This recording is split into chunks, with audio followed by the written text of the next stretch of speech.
Infidelity isn't about you, it's about their character, right? If it was going to happen, it was going to happen. If it wasn't going to happen, it wasn't going to happen, right? And it takes people sometimes longer to understand the damage that they're causing, and people get hurt along the way. So, hey guys, this is Lovely, your infidelity and confidence rebuilding coach. And today we're going to talk about understanding betrayal and the emotional impact it has on your mental health, your emotional health, and your physical well being, right? Because one of the things that I want us to really understand is that healing is not linear. Like, it's not, there is no guide for how you heal or how fast you heal. Healing takes time. It's not this race to heal so that you can get over it and show this person.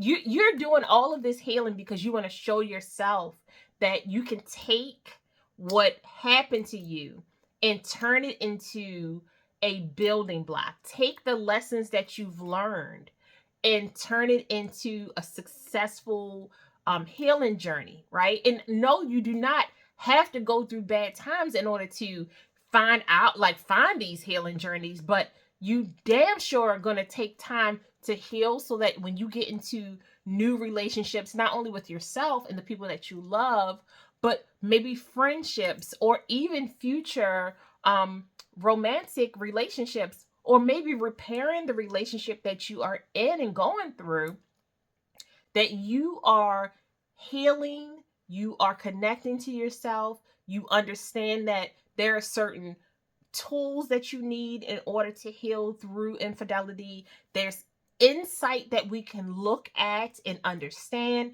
and that there are actionable steps that we can navigate through when we are on this healing journey. Because, look, I assure you that A, your feelings are valid, and B, this road to recovery is very unique.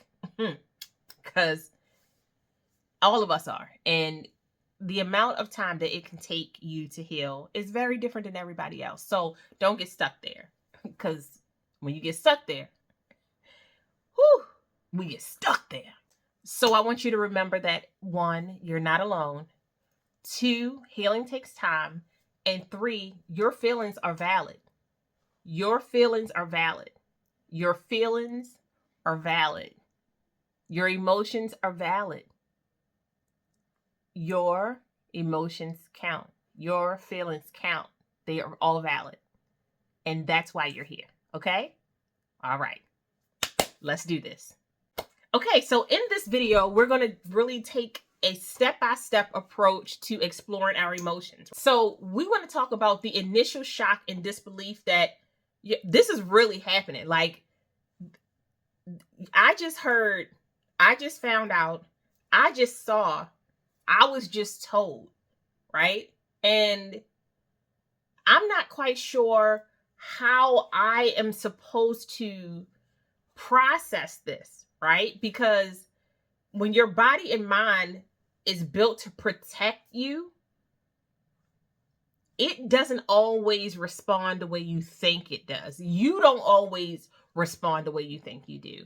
And it's very interesting how shock manifests itself, right? It can make you feel numb. It can put you in denial, which, remember, when we're grieving, that's the first step, denial, right? The numbness is like, I'm not even dealing with this right now. I am not dealing with this shit right now. And the second one is, they would never do that to me. They would never do that to me, because we're in love and we have a family and we just started dating, or we've been dating for 5 years, or they said they were working late. So maybe it's just something, it's a miscommunication, right? We get there.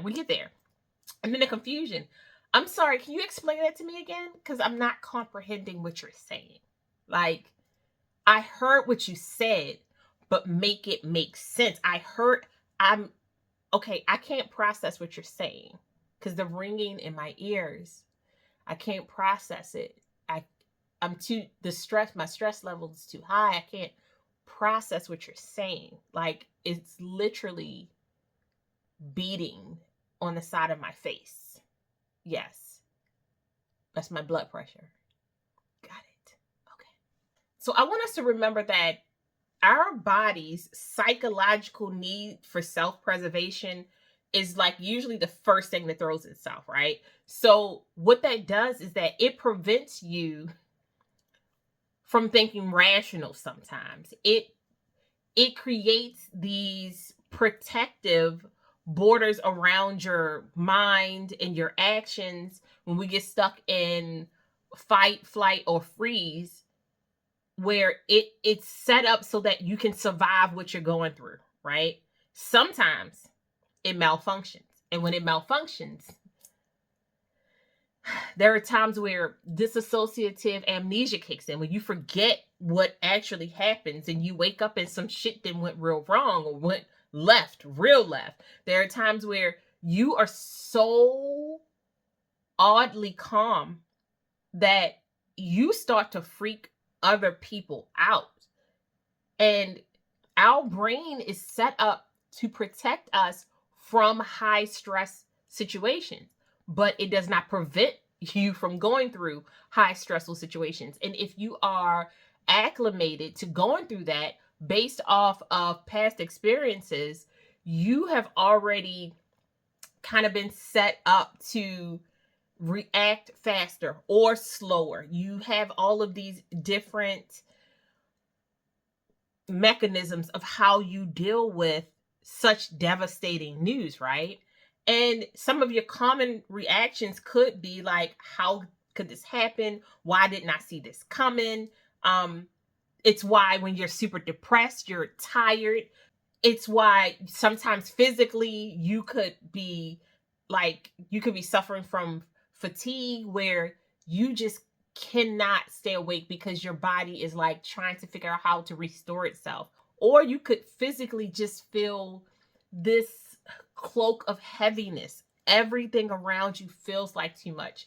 Everything around you feels like you're carrying it on your back. Your shoulders are heavy.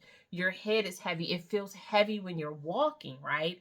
And it causes you to have this difficulty of focusing on what's going on in real time. It can make you feel like you're super disconnected from reality because, again, what the hell did somebody say? Like, what the hell is actually happening in my life right now?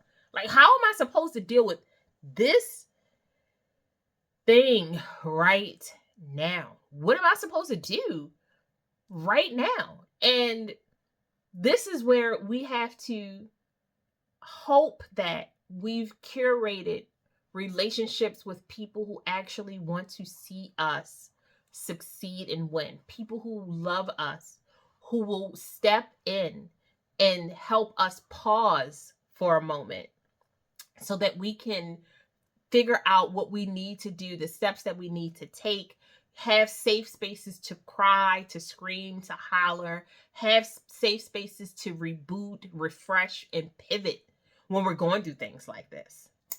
When some of us go through things like this, we may decide that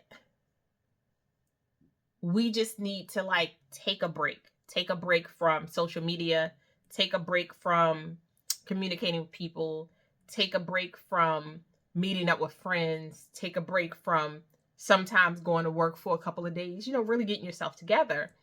And if at all possible,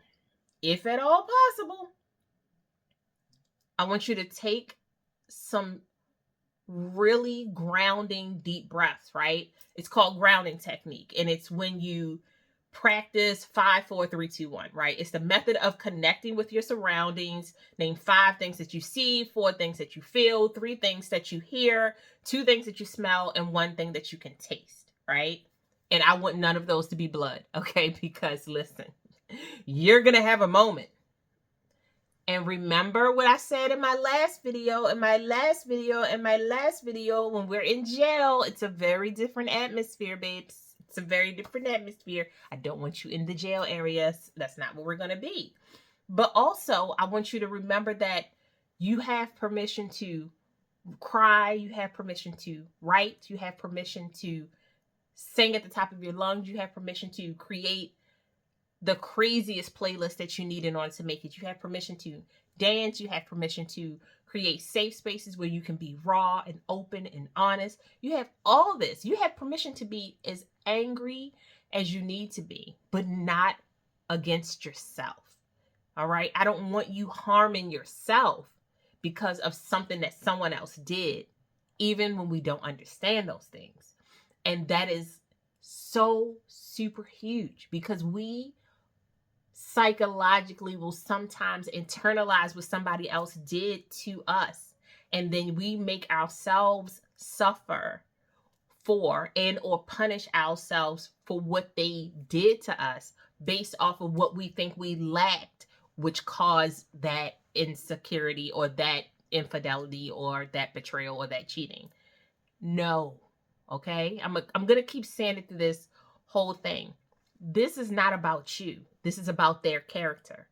Infidelity isn't about you. It's about their character, right? If it was going to happen, it was going to happen. If it wasn't going to happen, it wasn't going to happen, right? And it takes people sometimes longer to understand the damage that they're causing, and people get hurt along the way. So it's not about you. It's about their character. So I want you to please keep remembering that. Now, I want you to focus on a micro goal. When I say I mean the goal. Can you see through my hand? I need to be that small, right? I need you to drink water. I need you to shower. I need you to eat a piece of toast.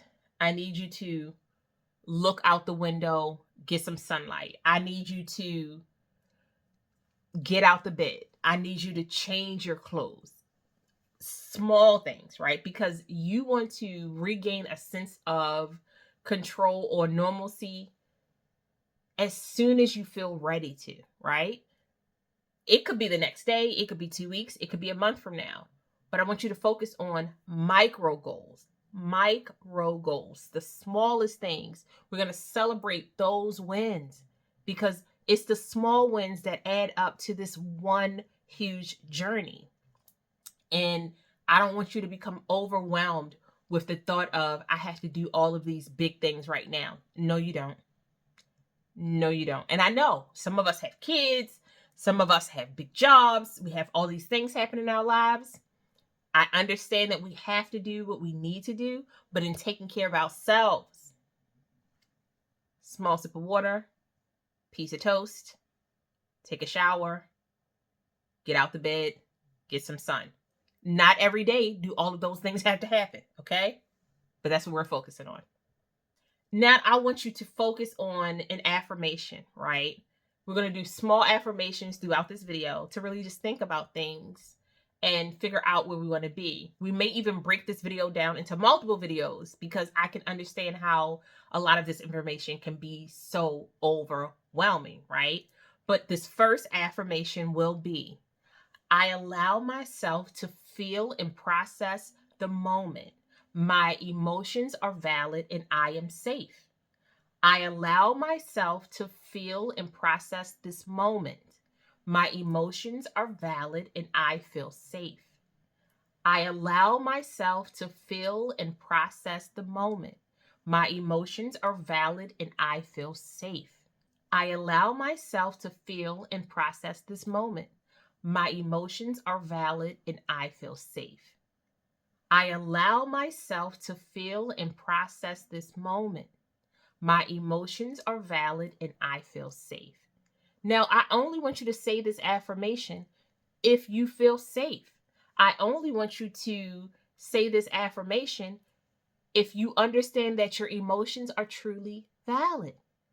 I want you to understand that you are allowed to feel and process the moment in real time. You are allowed to express your emotions in real time. You do not have to suppress your emotions. We're going to talk more about communication styles. We're going to talk more about building confidence. We're going to talk about, more about building self-trust in later videos. But right now, we are still stuck in shock. And these are some of the emotions that we're going to really work on because We have stages of emotions that we all go through. Some of us go through them really fast, some of us take longer, some of us don't go through them at all. It just depends on who you are. And I want us to remember that we are learning how to better articulate our feelings, wants, needs, and desires so that we can better advocate for ourselves and the people that we love. And the only way we can do that is to learn how to go through our emotions so that we can identify them, validate them, process them, and then learn from them. So, in the next video, we're going to discuss the overwhelming surge of anger and resentment. Whew, baby, let me tell you something. Betrayal will have you out here acting a whole damn fool and looking back at yourself and thinking, well, who was that? I would never do something like that. And it totally was you. Anyway, I'll see you guys in the next video.